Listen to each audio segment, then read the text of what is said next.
90 days to close what takes everyone else a year, and the sales team keeps shrinking.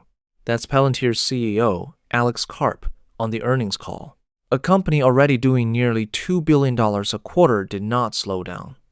It accelerated to 93% revenue growth, its fastest ever as a public company. When a CEO talks like that, the story of this quarter is not how much they made. It is why they suddenly got this fast. Start with the numbers. Revenue, $1.94 billion, up 93% from a year ago. U.S. commercial, the core of it, hit $764 million, up 149% and 28% in a single quarter. U.S. government, $809 million, up 90%. Adjusted earnings, 41 cents a share, against a 34-cent estimate. The stock jumped about 11% after hours, from 125 to nearly 140. One number stands out. Wall Street has a rough gauge for software companies, the rule of 40, growth plus margin. Above 40 is good. Palantir's is 155. And it is not a one-time spike. 12 straight quarters climbing. A company this size moving like that is not normal. The thing to sit with is not how big the number is. It is why. A company that spent 20 years on government data, long treated as a niche defense stock, is suddenly the fastest grower of this AI cycle. On the call, management answered it themselves. One word: sovereignty. Karp's framing is blunt. What enterprises fear now is becoming a vassal of the language labs. Pour tokens into someone else's model, and you are handing over your data, your prompts, the way you run your business. Palantir calls the part that actually matters your alpha. The CTO went further. Alpha is not just the data in your enterprise. It is the reasoning traces, the exhaust, the usage. They're red, that is worth more than the data itself, and most companies still cannot hold on to it. What Palantir sells is that control. Run swappable models on your own data, open or closed, whichever works.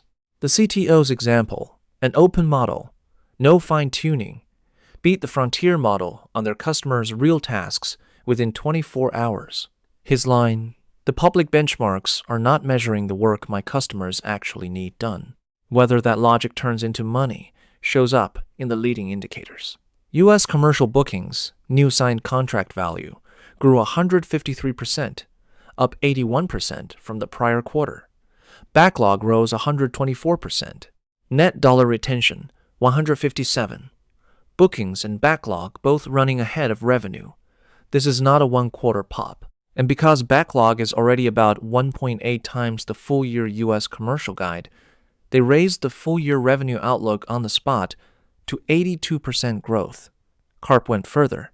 For the next 18 months, he's driving the whole company to grow at the U.S. commercial rate. There is another side to this. The transcript is still third-party only. The official one is not out yet.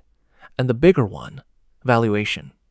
The market is pricing this to never decelerate. Any quarter that slips, and the drawdown gets ugly. The sovereignty story also rests on two assumptions. Open models keep catching up to the frontier, and companies actually turn pilots into production at scale. That 24-hour win was a striking example, but it was on tasks the CTO chose himself. One more detail. Adjusted gross margin, 86%, slipped a touch because they took on cloud hosting for a government customer. What changed this quarter is that Palantir is no longer just a bet on government and defense. It put a question in front of all of enterprise software. In the AI era, do you keep renting someone else's brain or hold on to your own alpha? Palantir is betting on the second.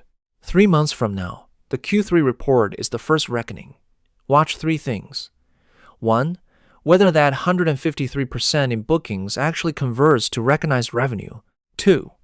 Whether Karp's 18 months of no deceleration lands its first quarter. 3. The hardest. Whether a valuation this rich can survive even one miss. That is when this sovereignty story gets tested for the first time.